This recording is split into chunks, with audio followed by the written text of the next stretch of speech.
Welcome back to GCN Racing and highlights of stage 15 of the Tour de France. There was plenty for the French to celebrate yesterday. Thibaut Pinot of Groupama FDJ taking an enormously popular stage victory atop the Col de Tourmalet, whilst compatriot Julien Alaphilippe surprised everybody yet again. Not only did he conserve the yellow jersey with second place on the stage, he also increased his lead over Geraint Thomas to over 2 minutes. Steven Kruijswijk moved up to third at 2 minutes and 14. Bernal was the best Ineos rider on the day and moved up to fourth at 3 minutes, whilst Emmanuel Buchmann lingers dangerously in fifth, 12 seconds further adrift and on the same time as Pinot. Today is another tough stage in the Pyrenees. It may not reach the heights of the Tourmalet, but with 4 classified climbs, 4,700 metres of climbing and 185 k's, this would be another tough old day in the saddle. The penultimate climb, the Mur de Peguere, is the toughest en route, with gradients of 18% near the top. And it would be a stage made even tougher by the way it was ridden from the start. In fact, it was over 50 kilometres before our breakaway would eventually go clear. It was a big one, and it was a strong one.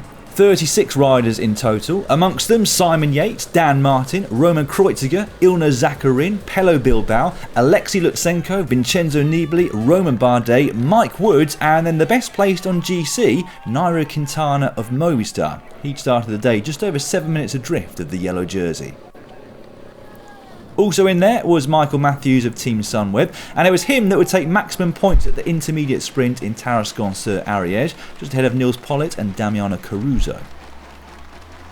The gap between the leaders and the peloton was up to 3.5 minutes as they started the second categorised climb of the day, the Porte de l'Air, 11.4 k's at 7%. And it was there that Simon Yates decided to accelerate and reduce the size of the group, Reichenbach and Mollard of Groupama FDJ trying to go with him. Behind, Viviani was going above and beyond the call of duty, surprising many to ride on the front for De Koning well into the stage, although it was a double surprise for the team, because Enric Mas was dropped at that point, a potentially big blow to the hopes of Alaphilippe. Nairo Quintana briefly got dropped from the front group on that very climb, but at the top it was Romain Bardet who took the maximum 10 points in the KOM competition, maybe a new aim for the Frenchman after his huge disappointment yesterday. The advantage remained around 5 minutes, inside 50 kilometres to go. It was Simon Geschke who'd attacked his breakaway companions on the Mur de Peguere. He enjoyed a 33-second advantage as he approached the steepest slopes of the climb. Meanwhile, behind, Landa had been freed. The Movistar rider quickly distanced the rest and had the advantage of having 3 teammates up front to bridge to. It was on the steepest slopes that Simon Yates made his move, quickly bridging up towards Geschke and leaving the likes of Bardet behind. Geschke would just hold on though to take the KOM points at the top. Behind, Soler and Amador had dropped back to help Landa, who by this point held a decent advantage over the yellow jersey, who was completely isolated with 15 kilometres remaining. On to the final climb of the day, and Landa had bridged to the second group on the road, almost a minute in front of his GC rivals, but it was a race within a race at this point. Yates looking to take his second stage win, putting in a big attack with still over 8 k's to go, and quickly distancing a fatigued Simon Geschke.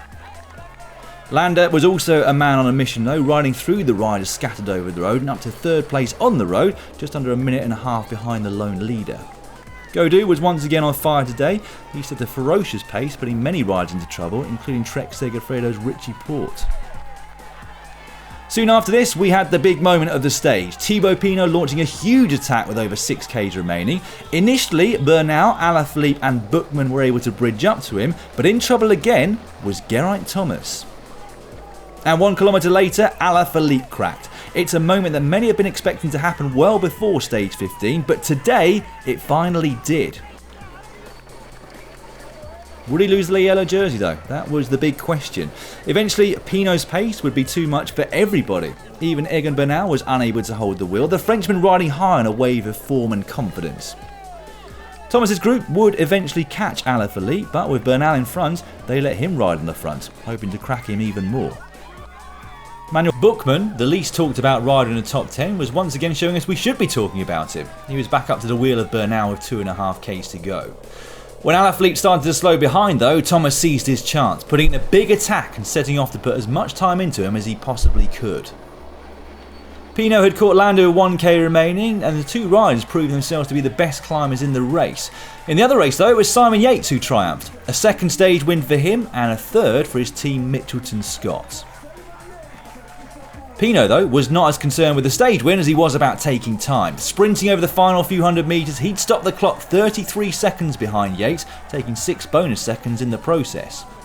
Next across the line were Buchmann and Bernal, further 18 seconds adrift. Then reigning champion Geraint Thomas with Kruijswijk and Valverde crossed the line 49 seconds behind Pinot, but we still hadn't seen Alaphilippe. It's the first chink we've seen in the armour of the yellow jersey wearer. He'd do well to limit his losses though, 1 minute and 16 behind Pinot and 27 seconds behind his closest rival on GC, Geraint Thomas. Well, after a disappointing Giro, Simon Yates surely couldn't have envisaged coming to the Tour and taking 2 stage wins, especially since he was working for his brother Adam.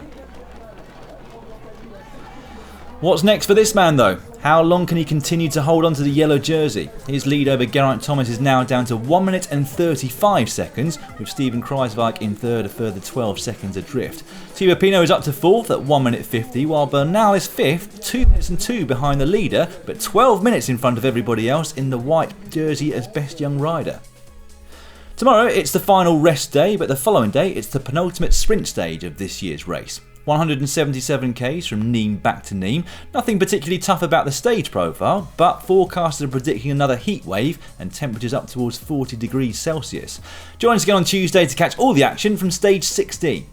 Don't forget to subscribe to GCN Racing though if you haven't done so already. Click on the bell icon as well so that you receive a notification every time we upload a new video. And if you'd like to see how NTT and Dimension data are bringing us closer to the Tour de France than ever before, click on the link that's on your screen right now.